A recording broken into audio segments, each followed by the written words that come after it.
Defeitos congênitos em seres humanos.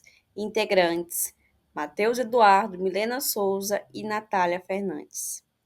Introdução: anomalias cromossômicas são alterações no número ou na estrutura dos cromossomos, o que tem efeitos no desenvolvimento humano e na saúde dos indivíduos.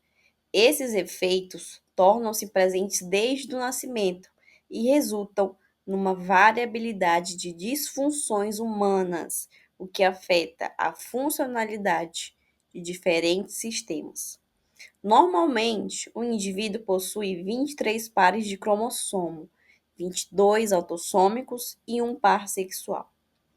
Quanto às causas que podem promover as modificações, destacam-se principalmente as mutações, mas também fatores ambientais e heranças genéticas. Multifatoriais podem juntar essas mutações, esses fatores ambientais e heranças genéticas, uma vez que defeitos genéticos podem ocorrer já expressos no DNA e serem transmitidos de gerações para gerações. A diferença para fatores ambientais para as heranças genéticas é que esses fatores ambientais interferem em danos que já foram causados durante o desenvolvimento embrionário humano, além daquela parcela que pode ocorrer por junção desses fatores. A outra divisão que é de extrema relevância para o assunto são anomalias numéricas e estruturais. As primeiras ocorrem pela não disjunção dos cromossomos, tendo como exemplo as síndromes conhecidas, como a síndrome de Down e a de Turner, as principais que ocorrem por disfunções. Podem ocorrer também por estruturas numéricas e estruturais, as seleções, as inversões, as translocações e as duplicações. Diante disso, é primordial que o entendimento dos defeitos congênitos sirvam para diagnósticos, prevenções e melhoramentos genéticos que beneficiem a humanidade. Bom, pessoal, é muito importante a gente entender que em seres humanos normais, o número de cromossomos esperados são 46, sendo 22 pares autossômicos e um par sexual. Nos homens, esse par sexual é composto por um cromossomo X e um cromossomo Y. Já nas mulheres, esse par sexual é composto por dois cromossomos X. Anomalias cromossômicas numéricas. Elas vão ser resultado da não disjunção dos cromossomos homólogos, no caso da meiose 1, né? Ou seja, a meiose reducional, ou das cromátides irmãs, no caso da meiose 2, a meiose equacional. Isso vai fazer com que as células filhas herdem um número não esperado de cromossomos. Coloquei uma imagem aqui para simplificar esse processo. Bom, pessoal, aqui a gente tem uma exemplificação da não disjunção cromossômica. Primeiramente, na meiose normal, um par de cromossomos homólogos vai sofrer a disjunção, sendo cada um desses cromossomos herdado por uma célula filha, ok? Essa fase é chamada de fase reducional, porque o número de cromossomos ele vai ser reduzido pela metade. E depois dessa fase reducional, a gente vai ter que os cromossomos homólogos vão sofrer disjunção e vão se separar em cromátides irmãs. Essa fase a gente chama de fase equacional, já que o número de cromossomos se mantém igual. No caso da meiose anormal, como podemos perceber nessa ilustração do meio, o número de cromossomos ao final da meiose é diferente do esperado em cada célula. Isso vai ocorrer porque houve um erro de não disjunção do cromossomo homólogo na parte equacional, fazendo com que a célula F3 herdasse duas cromátides irmãs e F4 não herdasse nenhuma. Posteriormente, com a fecundação de um espermatozoide normal na célula F3, ela seria uma precursora de uma célula com trissomia. E F4, caso fertilizada com um espermatozoide normal, seria precursora de uma célula com monossomia. Bom, já no caso da direita, a gente pode perceber um erro de não disjunção na fase reducional, o que prejudicaria toda a linhagem de células filhas, já que a gente percebe que nenhum gameta tem o número de cromossomos esperados, né? Observando a geração Fzinho, né? Fzinho 1, 2, 3 e 4, a gente vai ter aqui o Fzinho 1 e 2 com o dobro de gametas do que se espera e 3 e 4 sem nenhum gameta, ok? E caso esses gametas sejam fecundados por espermatozoides, fertilizados por espermatozoides com número de cromossomos normais, só tem a possibilidade de gerar indivíduos com trissomia ou monossomia. Bom, as aneuploidias elas vão ser um tipo de anomalia cromossômica numérica que vai resultar da adição ou da perda de cromossomos em um único par, resultando em um indivíduo com o número total de cromossomos diferente do esperado. Como a gente pode observar nessa imagem, a gente vai ter um indivíduo com 3 cromossomos no par sexual, sendo 2X e um Y. As aneuploidias são divididas mais comumente em monossomias e trissomias, como veremos a seguir. Bom, as monossomias, elas resultam da ausência de um cromossomo em um par. Então, a gente tem aqui o exemplo da síndrome de Turner, onde, como eu disse no início, uma mulher normal vai possuir 22 pares autossômicos e um par sexual, sendo o par sexual composto por 2x. No caso da síndrome de Turner, a gente vai ter 22 pares autossômicos, né, normais, porém o par sexual ele vai ser composto apenas por um único X, ou seja, a mulher, que é uma síndrome que afeta mulheres, não vai possuir o corpúsculo de Barr. Como eu estava dizendo, a síndrome de Turner a gente vai ter apenas um único X no par de cromossomos sexuais, né? Resultando em uma mulher com o número total de cromossomos iguais a 45. E algumas características dessa síndrome são a ausência do corpúsculo de Barr, né? A baixa estatura, a ausência de mamas, genital infantil, a ausência de menstruação, esterilidade, pescoço alado, deficiência mental e alto índice de aborto. Seguindo para as trissomias, elas vão resultar da adição de um único cromossomo em um determinado par. Então, como a gente pode ver aqui na imagem, a gente vai ter a síndrome de Edwards, onde a gente vai ter a trissomia do par 18, ou seja, onde era para ter um par aqui no 18º par de cromossomos, a gente tem 3. E é importante relatar também que já foram observados uma relação direta entre a idade da mãe e a trissomia dos pares autossômicos. Alguns exemplos importantes de trissomia são a síndrome de Down, que vai resultar da trissomia do par 21, né? E os indivíduos com essa síndrome vão ter algumas características peculiares, como achatado, especialmente na região da base ali do nariz. A gente vai ter olhos amendoados, pescoço curto. Com relação ao desenvolvimento cognitivo, esses indivíduos com síndrome de Down vão apresentar um certo atraso, também vão apresentar um maior grau de impulsividade, sistema imune um pouco prejudicado e dentre outras características. Outro exemplo clássico de trissomia é a síndrome de Patau, né? Que vai ser uma trissomia ali no 13º par. E algumas características dos indivíduos que possuem essa síndrome são algumas malformações, né? Como microcefalia ou lábios leporinos, a polidactilia. Também apresentam algumas anomalias em alguns órgãos internos, como cardiopatias congênitas, malformações renais, algumas alterações no trato gastrointestinal. Muitos desses indivíduos também apresentam atraso cognitivo, né? E infelizmente essa é uma síndrome que tem uma sobrevida muito baixa, né? Muitas crianças que nascem com essa síndrome morrem muito rápido, infelizmente. Seguindo aqui, a gente vai ter a trissomia no par 18, né? Chamada de síndrome de Edwards, que também vai resultar em algumas malformações, como a Dolicocefalia, que é uma cabeça mais pequena e achatada. A gente também vai ter a micrognatia, que resulta da uma mandíbula pequena, como a gente pode ver nessa imagem. A gente tem também polidactilia, algumas alterações cardiopatas, também no trato gastrointestinal, no trato urinário. Os indivíduos também apresentam um desenvolvimento neurológico com atraso.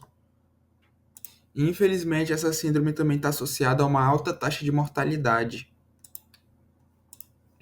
Bom, seguindo, outro tipo de anomalia cromossômica numérica são as poliploidias, que vão ser alterações genéticas onde o indivíduo vai possuir um número de cromossomos que vai ser múltiplo do normal, né? Então a gente vai ter as triploidias, que ocorrem de maneira mais frequente quando há a dispermia, ou seja, a fecundação, a fertilização a fertilização de um único óvulo por dois espermatozoides, mas também pode ocorrer se o segundo corpúsculo polar não se separar do ovócito durante a segunda divisão meiótica. Bom, a gente tem aqui um exemplo, né, de um indivíduo 3N, ou seja, ele apresenta 3 cromossomos por par, resultando em um indivíduo triploide. A gente tem as tetraploidias, onde é observada a duplicação no número de cromossomos das células, que no caso de humanos normais seria 46, porém, como a gente tem um acréscimo de 2 cromossomos por par, o número de cromossomos vai dobrar, ou seja, vai para 92. Aqui a gente tem um exemplo de um cariótipo de um indivíduo com tetraploidia. É legal ver também que ele vai possuir 2 cromossomos X e 2 cromossomos Y. No caso, seria um indivíduo masculino, né? Aqui a gente vai começar a falar agora sobre as anomalias cromossômicas estruturais. As anomalias cromossômicas estruturais vão resultar da quebra e do rearranjo não convencionais dos cromossomos. Essa quebra pode ser induzida por fatores ambientais, como irradiação, uso de drogas, produtos químicos, remédios, vírus. E existem vários tipos de anomalias cromossômicas estruturais. Aqui são as 4 principais: a deleção, onde a gente tem a perda, né, de um pedaço de cromossomo. A gente tem a duplicação, onde literalmente o pedaço do cromossomo que foi quebrado ele é duplicado e adicionado novamente. A inversão, onde a gente tem uma troca ali dos pedaços de cromossomo. E a translocação, onde um pedaço de cromossomo é transferido para um outro cromossomo não homólogo. E quando ela ocorre mutuamente, ou seja, entre 2 cromossomos não homólogos, eles trocam de pedaço, é chamada de translocação recíproca. Bom, a inversão, como eu disse, ela vai ocorrer quando um segmento de um cromossomo é invertido. Ela pode ser paracêntrica, quando ocorre em um único braço do cromossomo, ou pericêntrica, quando ela vai ocorrer nos 2 braços, ok? Então a gente tem aqui uma imagem para exemplificar, né? Aqui esse pedaço 5, 6, 7 até 11, ele vai sofrer ali uma quebra e vai ser rearranjado no mesmo cromossomo, porém com a ordem invertida, gerando ali uma mutação. Na deleção, como eu também já disse, é quando uma parte um pedaço do cromossomo vai sofrer ali uma exclusão. Então, observem, a gente tem uma parte reta AB, uma parte curva CD e outra parte reta EFGH. E aí, no cromossomo com deleção, essa parte curva CD some, ficando somente a parte reta. Aqui, se aprofundando um pouco mais na translocação, ela vai ocorrer também quando um pedaço de cromossomo não homólogo é transferido para outro, né? Como eu disse, quando 2 cromossomos não homólogos trocam um pedaço entre eles, essa translocação é chamada de recíproca, como está exemplificado aqui na imagem. A gente tem uma quebra nesse cromossomo de cima aqui entre a região D e a região E, no cromossomo de baixo entre a região J e a região K, houve a quebra e eles trocaram os pedaços, né, uma translocação recíproca. Na duplicação, um segmento do cromossomo é duplicado, resultando em uma cópia extra dos genes daquela região. Pode causar excesso de produtos genéticos ou interferir no desenvolvimento. Bom, a imagem já está exemplificando, né? Eu tenho uma região cromossômica, essa região cromossômica vai sofrer uma duplicação e vai se implantar ali no mesmo cromossomo, gerando uma região com excesso de material genético.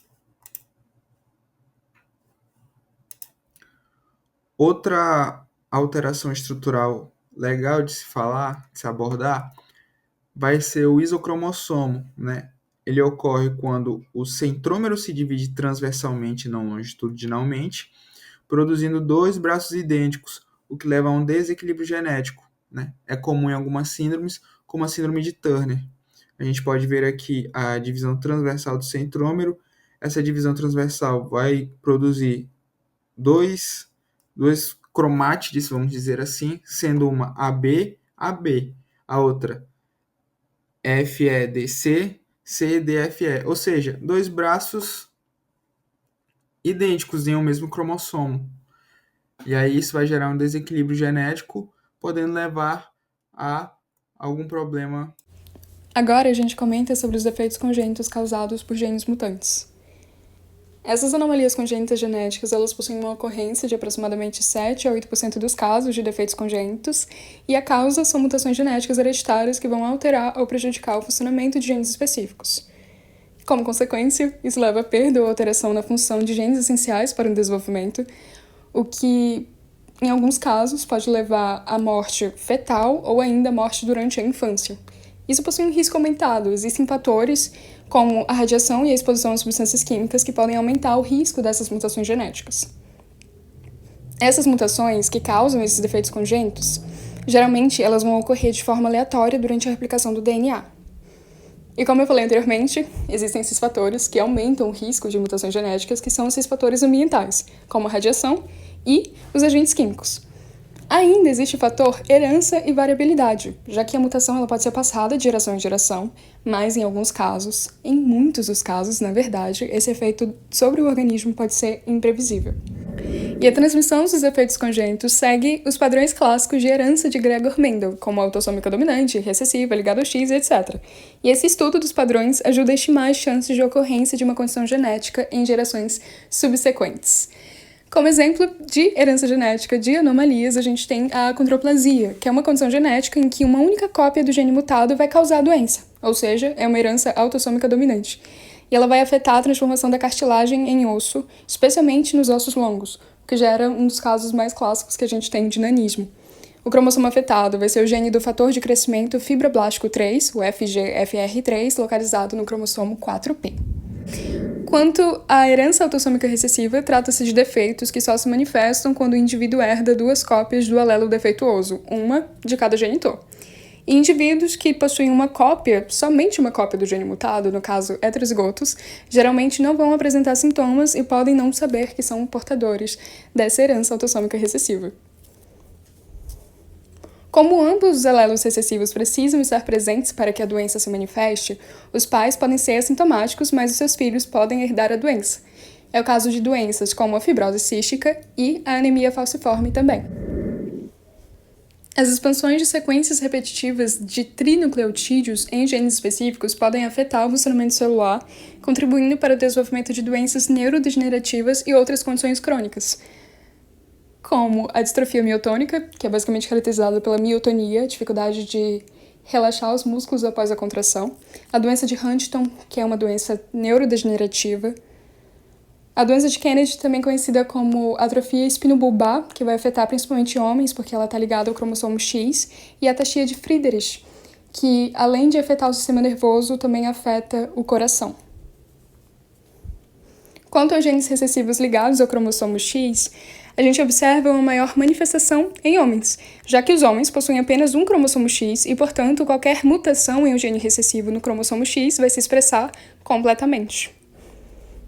Como exemplo de doença, ou melhor, de síndrome, a gente tem o síndrome do X frágil, onde mulheres portadoras de um único cromossomo X com a mutação geralmente não têm sintomas, porque possuem outro cromossomo X saudável para compensar.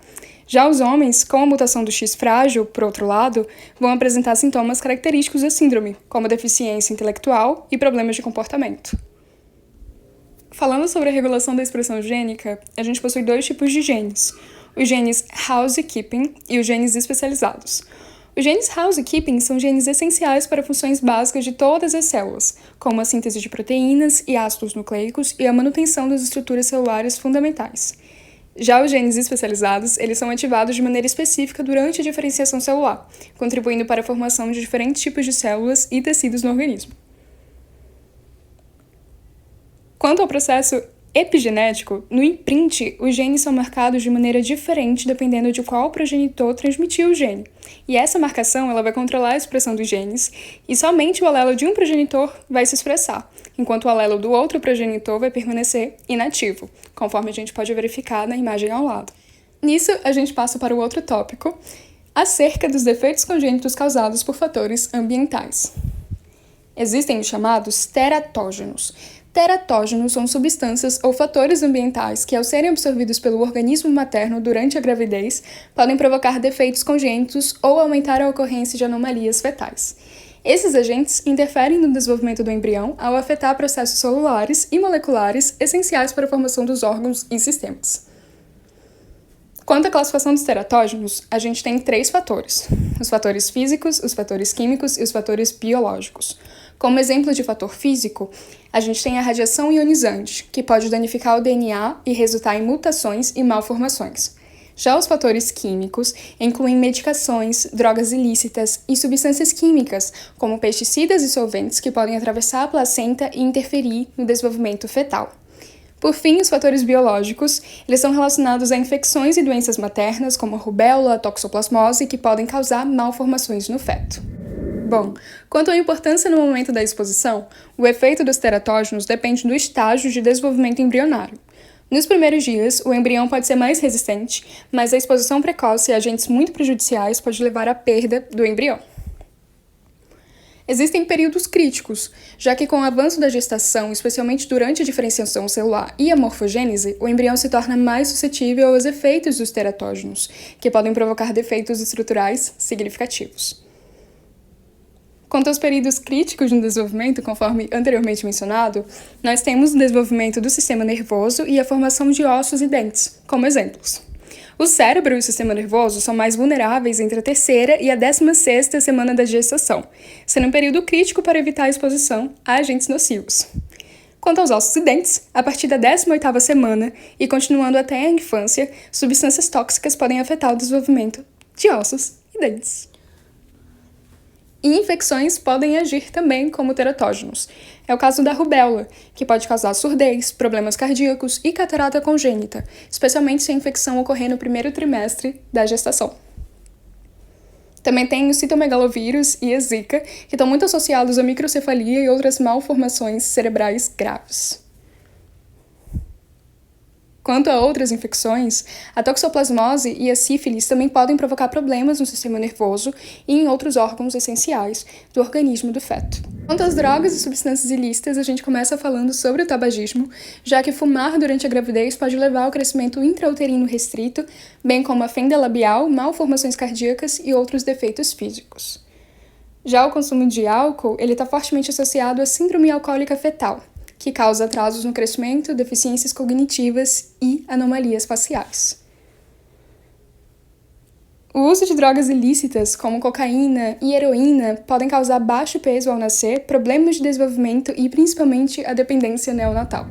Já referente ao uso de medicamentos e outras substâncias químicas, a gente começa falando sobre a talidomida, que ela é bem emblemática, principalmente no que se refere ao final dos anos 50, ela é historicamente conhecida por causar defeitos severos nos membros de bebês cujas mães tomaram essa medicação durante a gestação.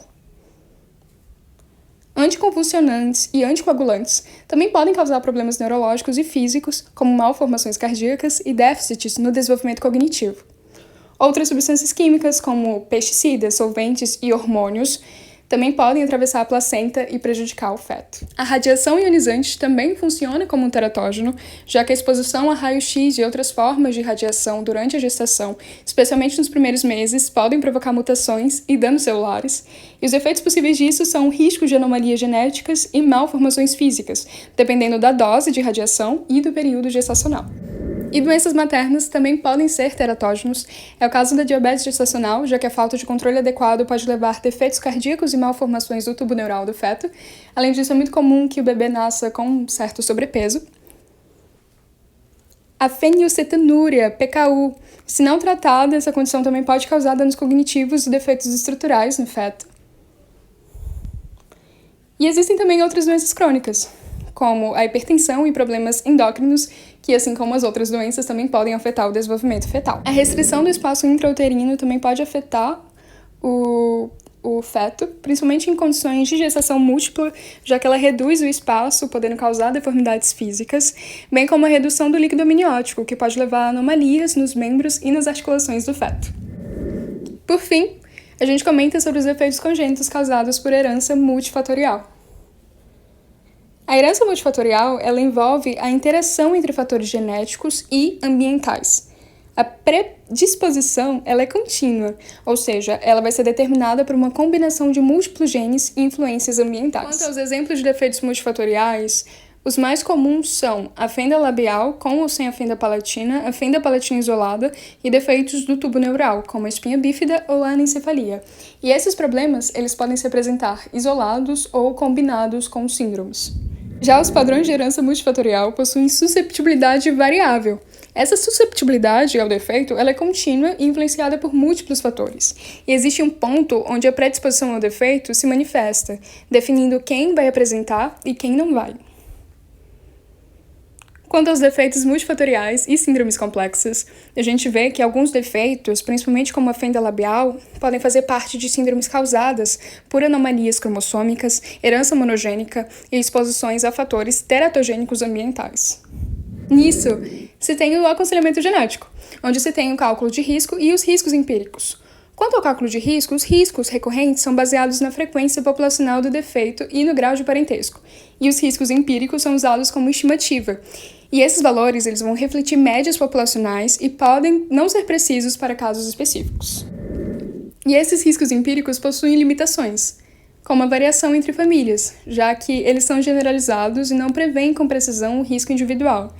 Assim, se tem a importância da análise familiar, com a consideração do histórico familiar específico de fatores ambientais para uma orientação mais personalizada acerca desses riscos empíricos. Para concluir, defeitos genéticos possuem diversas origens, sendo elas simples ou complexas, envolvidos por mutações, por fatores ambientais e interações multifatoriais. Entender esses mecanismos é veículo para a solução de doenças e anomalias que afetam os seres humanos, contribuindo para o avanço da ciência, com a possibilidade de diagnósticos efetivos e tratamento adequado para as particularidades de cada uma delas. O aconselhamento genético oferece para as famílias um suporte em risco de desenvolvimento prejudicial, minimizando esses defeitos e melhorando posteriormente a vivência daquele indivíduo. Chance que não seria possibilitada pelo desconhecimento sobre essas anormalidades. Com a identificação da herança de genes, somada à minimização daquelas exposições que podem ser prejudiciais no desenvolvimento embrionário, garante uma vida saudável e humanizada. Obrigada.